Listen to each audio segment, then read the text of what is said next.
प्रयागराज में रात भर जारी रहा छात्रों का प्रदर्शन। लोक सेवा आयोग के गेट पर छात्रों का आंदोलन हुआ।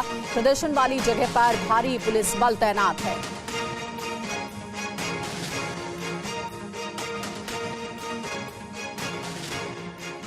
और प्रयागराज में लोक सेवा आयोग दफ्तर के सामने रात भर से छात्र प्रदर्शन कर रहे हैं। जमीन पर पानी की बोतल पीटकर छात्र प्रदर्शन कर रहे हैं। पुलिस की बैरिकेडिंग तोड़कर आगे बढ़ने की कोशिश की गई। आंदोलन पर काबू पाने के लिए रात में स्ट्रीट लाइट भी काट दी गई। इसके बावजूद बड़ी संख्या में छात्र डटे रहे और प्रदर्शन करते रहे। और आपको बताते हैं कि प्रयागराज में छात्र प्रदर्शन क्यों कर रहे हैं, क्यों सड़क पर उतर गए हैं छात्र। बताया जा रहा है कि एक दिन और ही शिफ्ट परीक्षा की मांग की गई है। देखिए, पीसीएस प्री और एआरओ प्री परीक्षा का मामला है, जिसमें एक दिन और एक ही शिफ्ट में परीक्षा की डिमांड है। पीसीएस प्री परीक्षा 7 और 8 दिसंबर को होनी है। एआरओ परीक्षा 22 और 23 दिसंबर को होनी है और प्री परीक्षा 2 दिनों में कराए जाने का छात्र विरोध कर रहे हैं। और प्रयागराज में हजारों अभ्यर्थियों का मार्च इसी मामले को लेकर हो रहा है।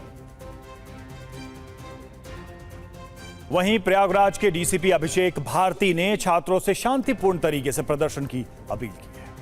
कुछ छात्र आएंगे जो अपनी कुछ बात रखना चाह रहे हैं। सभी छात्रों को समझा बुझा के जो चिन्हित धरना स्थल है, काफी छात्र वहां पे चले भी गए हैं और भी जो छात्र यहां पे आए हुए हैं उन सबको भी यही बताया जा रहा है कि वो चिन्हित स्थल पे जाएं और शांतिपूर्वक और डेमोक्रेटिक तरीके से अपनी बात रखें।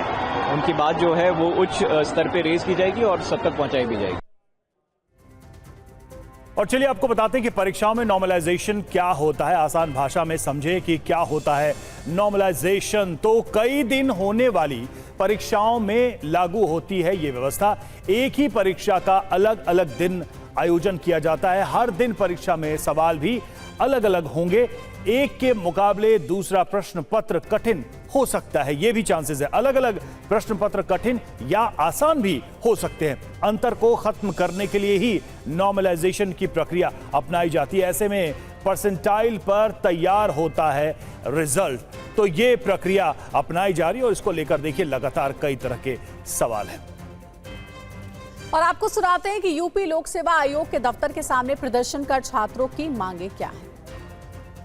हमको आयोग की तरफ से स्पष्ट नोटिफिकेशन चाहिए कि कब आप कराएंगे एग्जाम। नॉर्मलाइजेशन नहीं होना चाहिए, 1 शिफ्ट में पेपर होना चाहिए। मानकीकरण नहीं चलेगा। मानकीकरण करेंगे तो इस पक्ष पे हम लोग कभी नहीं मानेंगे। 1 डे 1 शिफ्ट एग्जाम का जब तक नोटिफिकेशन नहीं दे देंगे तब तक सर हम लोग का आंदोलन जारी रहेगा। रात है सर, कल भी रहेंगे। जब तक नोटिफिकेशन नहीं देंगे तब तक यही हम लोगों का उद्देश्य है कि ये आंदोलन जब तक हमारी मांगे मान नहीं ली जाती है तब तक ये आंदोलन चलेगा। हम लोग हटने वाले नहीं। आरओ में हम लोग जो है 4 बजे सुबह तक थे, अब आज भी रहेंगे। उसके बाद 10 दिन और किए थे, फिर करेंगे। रेगुलर अनवरत जब तक नहीं आयोग हमारी बात मान लेता है तब तक ये आंदोलन स्थगित नहीं होगा। विपिन चौबे हमारे साथ, हमारे संवाददाता जुड़े हुए। विपिन, जो डेडलॉक की स्थिति बनी हुई है उसमें कहीं कोई रास्ता निकलता नजर आ रहा है क्या? रात भर प्रोटेस्ट होता रहा लेकिन सुबह क्या खबर निकल के आ रही है?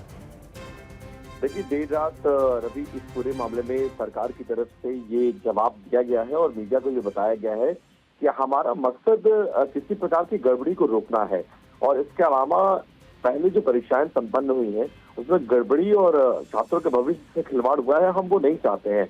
और इसीलिए हमने एक नया पैटर्न अडॉप्ट किया है और इसी पैटर्न पर हम परीक्षा कराएंगे। मतलब जो मैसेज कल पास ऑन किया गया है सरकार की तरफ से हमें, उस मैसेज में ये साफ तौर पर कह दिया गया है कि सरकार अपनी चयन प्रक्रिया या फिर परीक्षा की प्रक्रिया को बदलने वाली नहीं है। तब जबकि छात्र धरने पर बैठे हुए हैं, उत्तर प्रदेश संघ लोक सेवा आयोग के दफ्तर के बाहर डेडलॉक बना हुआ है। न छात्र हटने को तैयार है न सरकार, और इसी बात पर गतिरोध बरकरार है और ये गतिरोध बना रहा तो ये आंदोलन आगे भी चलता रहेगा।